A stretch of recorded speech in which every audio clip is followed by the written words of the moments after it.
But leadership is not permission to do less. It's actually a privilege to do more. Yeah. So many people are looking to jump into a leadership role because that means I get to tell people what to do and I don't have to do anything. No, it's a privilege and a responsibility to do more, be more, become more, because now you have more, you have people underneath you that are counting on you. Welcome to the Built for More podcast. I'm here with our legendary co-host, the man, the myth, the legend, Mr. Matthew Smith. Matt, how we doing, baby? I am fired up, dude. It's always a good day when I'm with you. We talked about this in Tahoe. It's like every time I see you, man, just puts a smile on my face. So glad to be here. Dude, I'm the same, dude. You're just an absolute beauty of a human, and every time I see, you, I go, dude, you're not gonna. And I think you felt this, dude.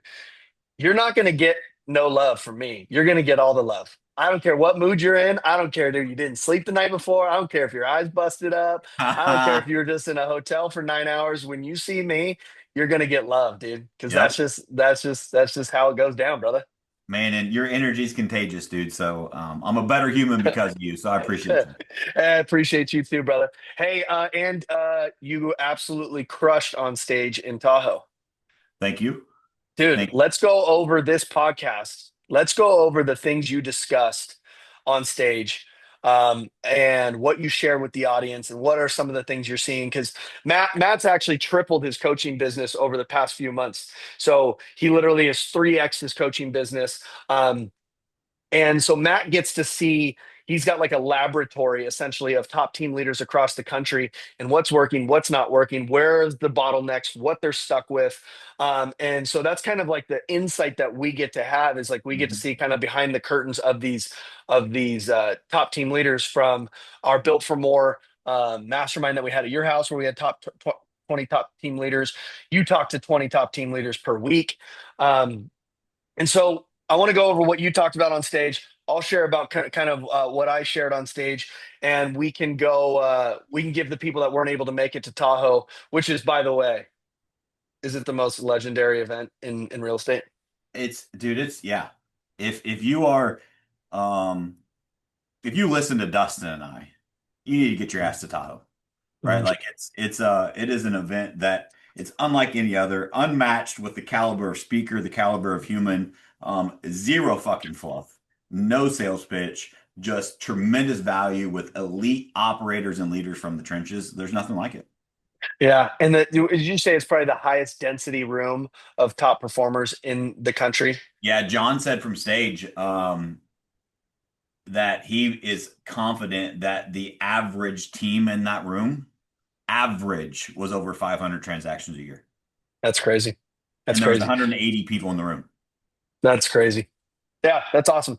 So, let's jump into it, brother. What you said that and I was happy to hear this. You said that you created your deck, you had your pitch deck all locked and loaded. You knew what your talk was going to be. You're well prepared, and then you got up on stage and you said, "Fuck it," Yeah. and you hung a left. So, let the audience hear of what is it that you discussed, what was on your heart that day, and what'd you share? Yeah, so as I was preparing, I was just going to give perspective on what I see on the marketplace, what's working in our organization, and try to tie those together. And then John asked me to close it out with a value add of something tactical. So I went into some database tactical stuff at the end. But where I really went off subject happened to do with when I was preparing, it just didn't feel right. It felt too prepared.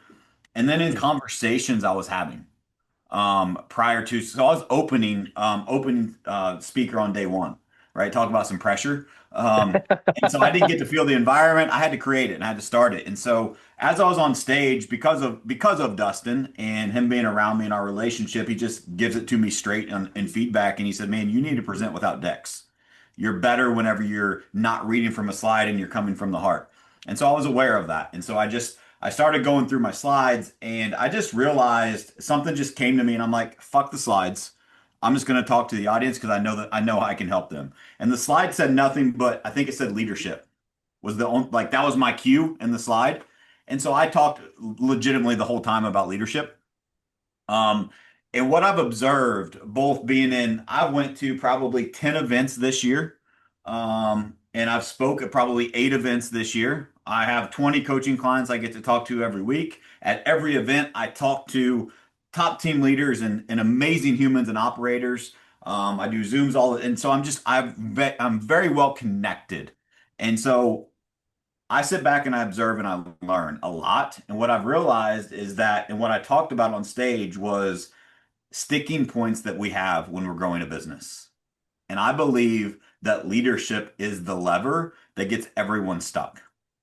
And so there's a simple transition that I want to talk about first, and that is when someone asks me, and Dustin, you probably get this all the time too, is like, "Hey, I'm thinking about starting a team."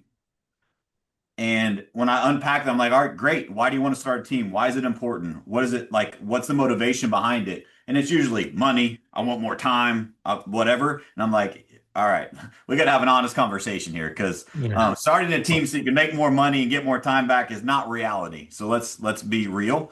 But anyway, so that's the narrative that's painted out there and what people think. There is a place where you can get somewhere close to that, but it takes a lot of time and effort. And so sticking point number one is when you're going from salesperson to leader. A lot of people like, let's put it to this perspective. And I think the sticking point that gets in the way is ego. So, as an example, you were humbled when you were a new agent and you were willing to pick up the phone. You were willing to learn the script. You were willing to get hung up on. You're willing to knock the door. You're willing to host the open house. You were willing to do what it took to get the result. But what happens is we start getting a little success and we go from mediocrity, or we go from like no no success at all because we're brand new. Then we start getting success in the business. We keep climbing that ladder, and then we think the next natural transition is into leadership. The reality is becoming a top producing salesperson and becoming a leader could not be further apart. They're not the same thing. However, we think that is the next natural transition. And so because people think that the things that they are doing now as a top producing salesperson are the same things that are going to help them become a great team leader, that's where they get stuck because they don't realize that their job has changed from being a person that works with buyers and sellers to now I'm in the human development, human attraction, human resource business. And I got to completely transform my identity, got to completely transform my focus and my priorities. And that is a very, very difficult transition for a lot of salespeople to make because of the thing that I said in the beginning. In my perspective, it's ego. Because when you become a successful salesperson, you don't want to humble yourself and go back to the bottom of the ladder of being a leader. But that's what it takes. And you got to crawl yourself back up just like you did the salesperson ladder. That's good. What are your thoughts on I, that? yeah, no, so many people don't want to be, so many people don't want to feel like a beginner again. Yeah. And the truth is if you haven't felt like a beginner in a while, you probably haven't grown in a while. You probably aren't learning anything new. Yeah. And like that feeling of being a beginner is the growth zone. And so you're 100% right. Transitioning from that salesperson to that leadership role, it's like if you're actually a really, really, really, really good leader, it, being skilled in the thing or in the role or whatever it may be, it's why you see like there's this funny thing is the Steve Jobs when the Steve Jobs they kicked him off the board and they Hmm. brought in the guy from Coca-Cola Yep. to run a technology company. That guy gets a lot of flack. I forget what his name is. Gosh, I forget what his name is, but Scully, I believe. I don't know. I forget what his name is, but they kicked him off the board and they brought in, Apple grew like 270 something percent with that guy, the Coca-Cola guy. So literally, and I'm gonna do a little research right now. Who was the Coca-Cola guy who ran Apple? Because what people don't talk about with this guy, John Scully, it was Scully, I was right. So when he was with Apple, they like 5X. Yeah. The Coca-Cola guy came and ran a tech company. Why? He understands leadership.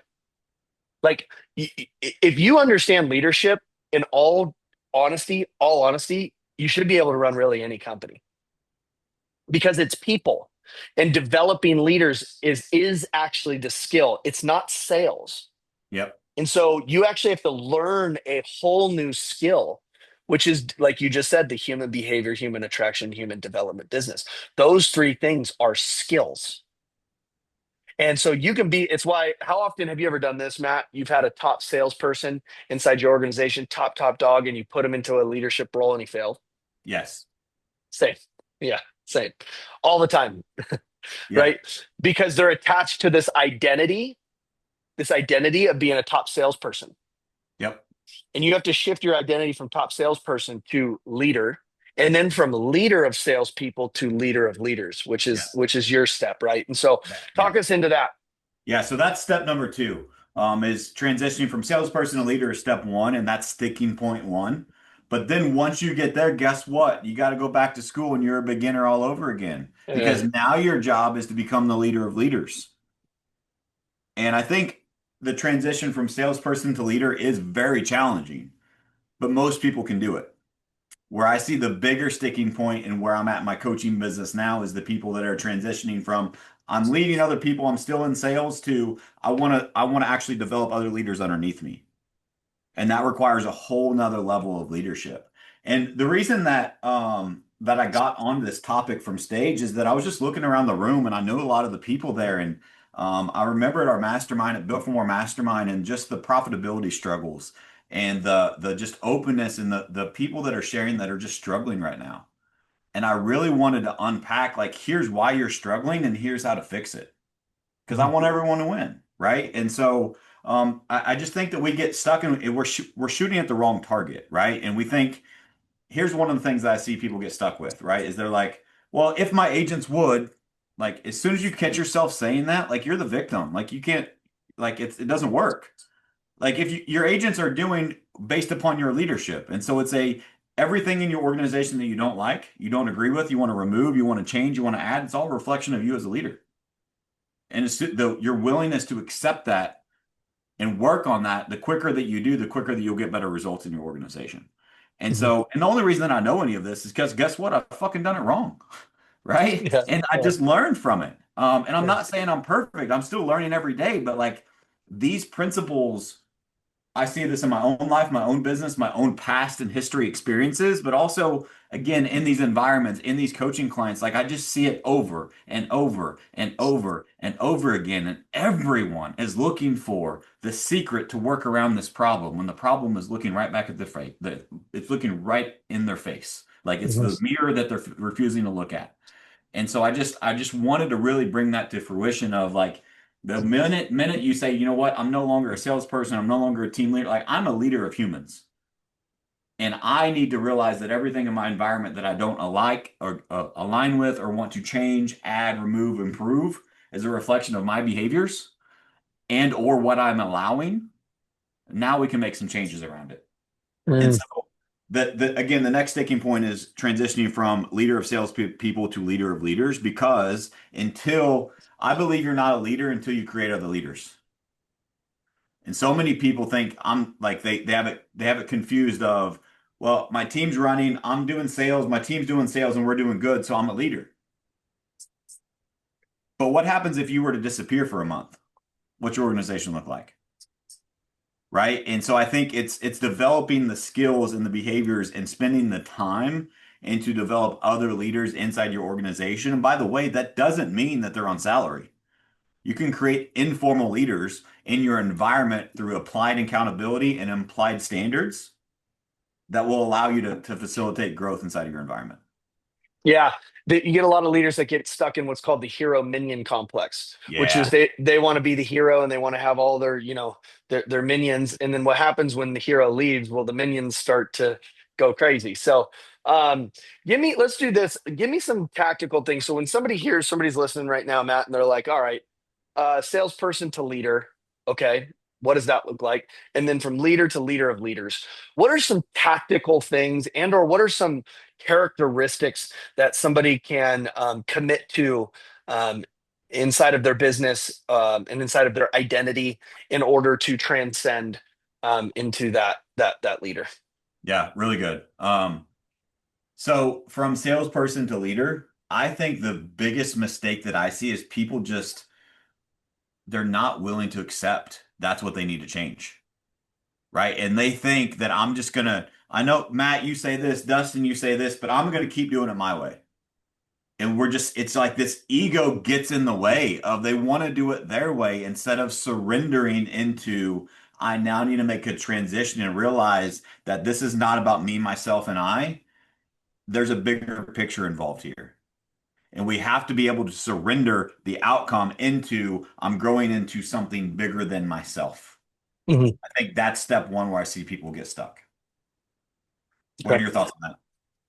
Yeah, I couldn't agree more. Like you've got to whatever you resist persists, and so where I see people get stuck, they get stuck in this like, well, I'm a salesperson, but I also want a team because I want more time. Because I believe back to what you said earlier, the reason as to why you want to grow a team is the most important thing. If it's so Yeah, you to have more time and to make more money, it's for the wrong reasons, and you will struggle.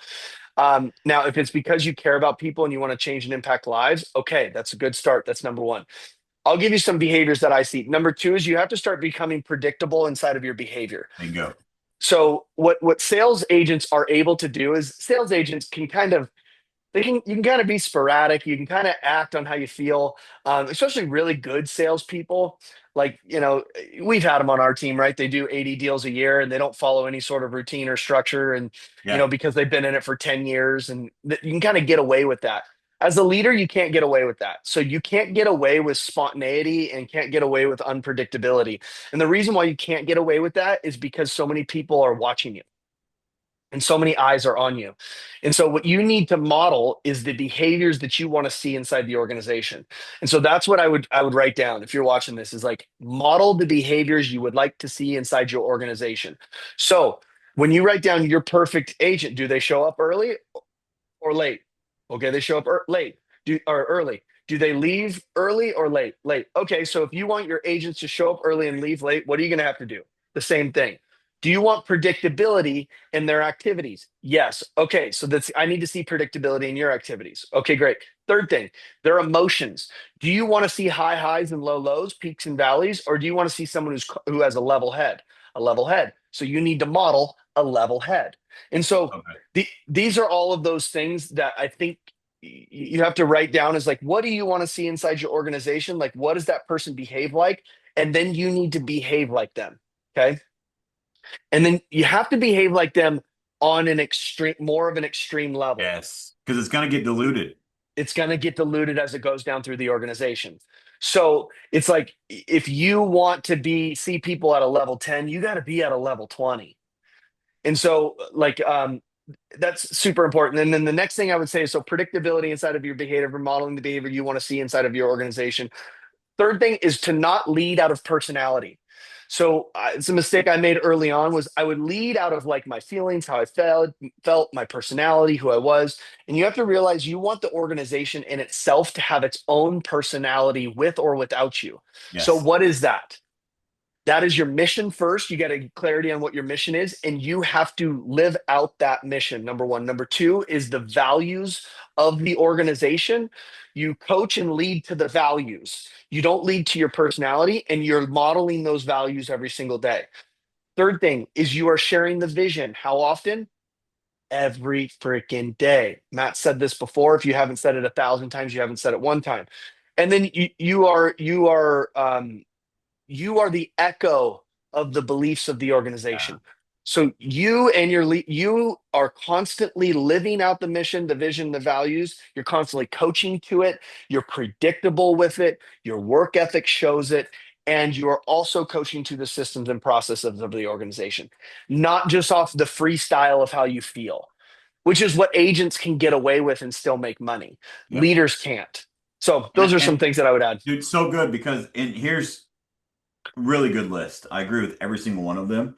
And here's why, because I wasn't predictable as a salesperson. I tried to do it as a leader and it didn't work, right? I I decided that there was a time in my life where I had already made it. I outgrew my identity as a team leader, and I was living way better than I thought I would years ago. And I sat back and put my feet on the desk for a couple months, and I started looking at the world around me collapsing. I'm like, oh shit, I guess there isn't like I didn't arrive. I didn't make it, right? Maybe I need to get back to work and actually be the leader that these people need and deserve since they were trusting me to support their families instead of just sitting back and like, oh, look at me, I'm wonderful.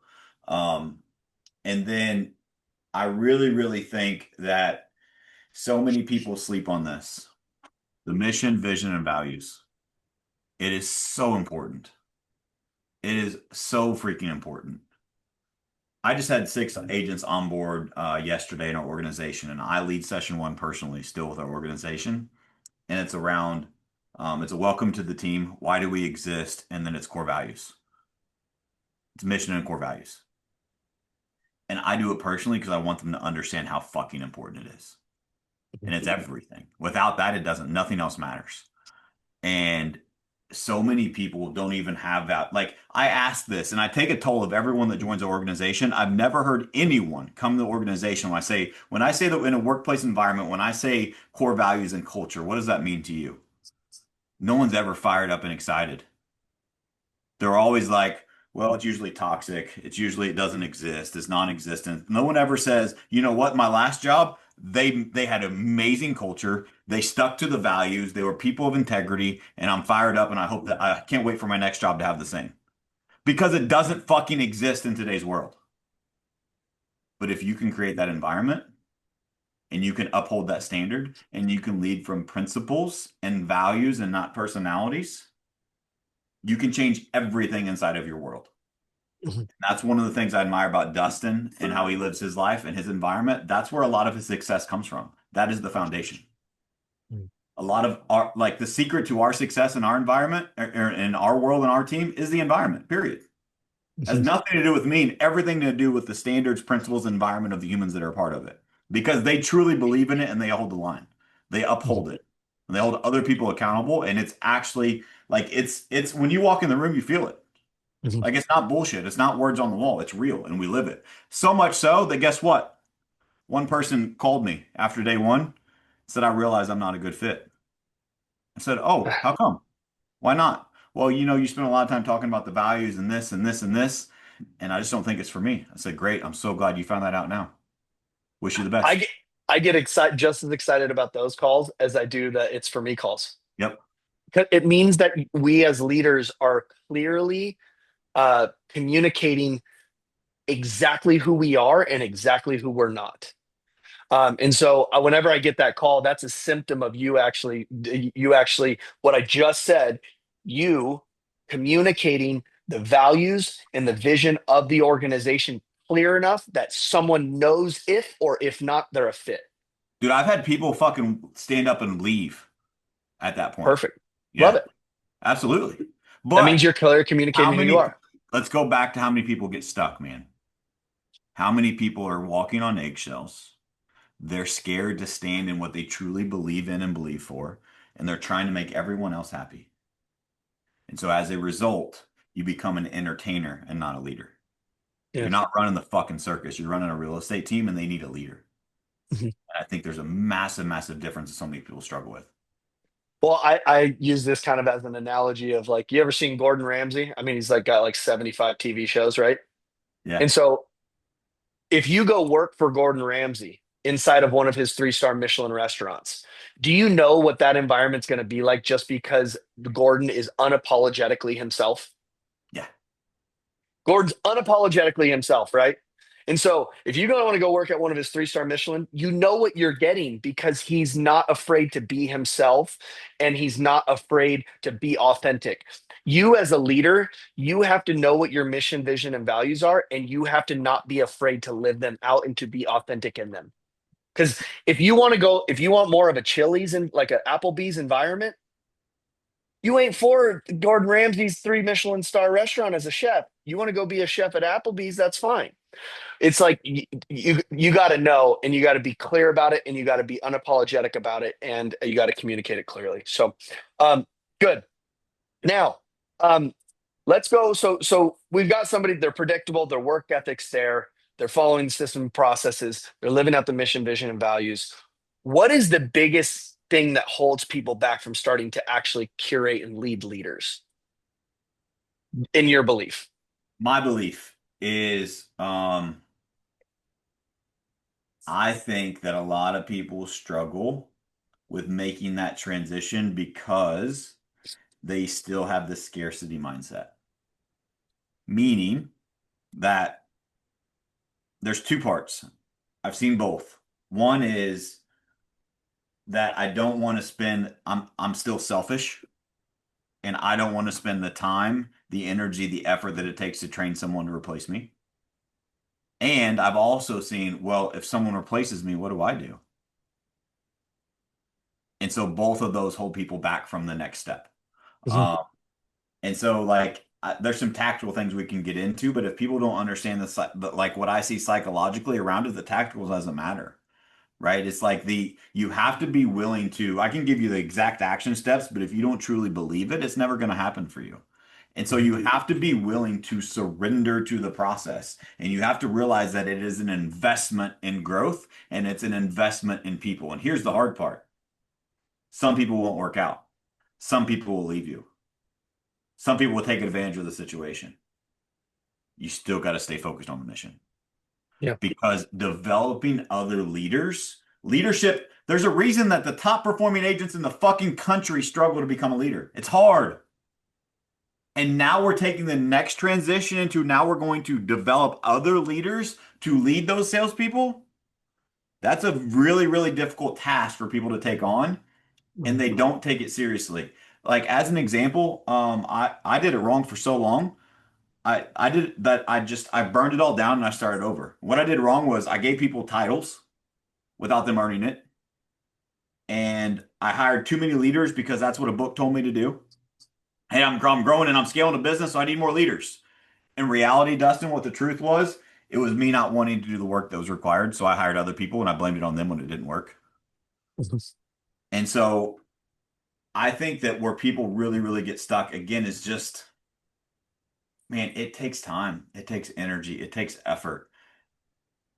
And like I'm in a great spot with the leadership team in our organization, but I've developed 3 years into those ladies every fucking day.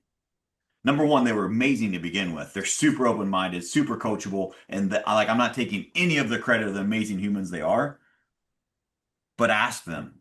We've had a leadership conversation every fucking day for the last 3 years because that's what it takes, and nobody's willing to do it. Mhm. Because guess what? The both these transition, it requires you to keep doing the thing that you were already doing and add something new to it as a beginner. And we, number one, we don't want to become a beginner, but we also don't want to learn how to do a new thing while we're still having to do the old thing. And that's a requirement for growth. You actually have to do more. Mhm. And so, a tactical thing that I would give people advice that's really, really simple you can apply. Number one is don't waste a leadership lesson. Every single time you have an opportunity, that was a leadership conversation. It was a conflict conversation. It was like something that would be great for other people that are leaders of the organization to know and learn from. You either bring them in so they listen with you, or you give them immediate after action review of what happened and why it was important. If you just do those simple things, I call that experiential learning. It cuts the learning curve down so much because you don't learn that shit in a book. You learn it by what did Dustin say earlier? You have to model the behavior. If you want them to become a great leader, guess what? Number one, you've got to be a great leader. And number two, you have to model and demonstrate the behavior of a great leader so they can learn from you. Mhm. Yep. So I I really think that this is the hardest transition. I Yes. think you can be a team that does, you know, three, four, 500 deals a year and really never transition into leading an organization full of leaders. And what I see is because, and I want you to understand this is like, um, who you are privately shows up inside of your organization. And so what you find is these leaders that they make a bunch of money and then they go and they spend all their money and they're not good with their investments and they're not good personally and they're not disciplined personally and they're not disciplined with their communication with their families and whatnot. And you've got this person that they're really good at real estate and they understand real estate and they're really good at training and educating, but their personal growth as a human being, their Yeah. identity has stayed flat. If you want to start transcending into actually leading real leaders who genuinely want to be real leaders, who are good humans, who like go to church and work out and save their money and pay their taxes and want to build wealth, like those are the people you really want like leading your organization. You as a human being need to transcend your identity to self-actualization, which what Matt said is like you go from scarcity to abundance. You go from leading out of fear and to leading out of love. And you are now, here's the biggest thing I'll give you. You have taken full responsibility for every single area of your life, emotionally, physically, financially, spiritually, relationally, all of these things you have taken responsibility on, and you are growing in these areas because you have to be the type of person that someone who's already a leader wants to follow. Bingo. So you ask this question, if I who would I need to be in order to attract and become a magnet to other people that are leaders? I'll take it even further. I'll simplify that. Would I follow me? You got it. If you watched everything you did, would you follow you in private, right? With your finances, with your kids, with your wife, with your friends, with everything, would you follow you? And so it's a powerful question. And once you do hit that track of you have to, it's actually if you look at Maslow's hierarchy of needs, the pinnacle of it is self-actualization, which is, you transcend into abundance. You understand you've taken care of yourself so much that you're actually now over. See, I'll give you an example. So you see this water bottle? This is the example. How full this is an example. It's not very full if you're just listening to us. This is the example of a leader leading real estate agents. Okay. These guys empty the tank. The truth is that's actually you pouring out all of yourself to help lead other people. Trust me, I've done that. I've been significant. I just sent you a video today where I was freaking 250 pounds of the environmental model. That's when I was pouring myself out for everybody inside of my organization.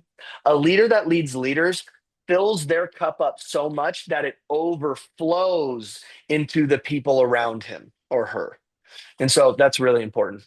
Um, That's so good. That's such a great analogy because it doesn't mean that you don't make sacrifices as a leader. It doesn't mean you don't pour into other people, but you pour into other people because you've poured so much into yourself that it's overflowing.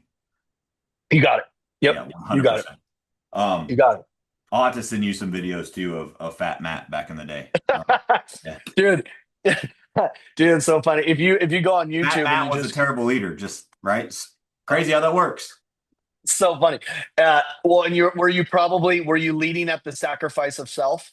Oh, 1000%. I gave Yeah. everyone else everything, and I Yeah. had nothing left for myself. Yeah. And that's a stage of a leader. And if you're in that stage, guys, we've been there.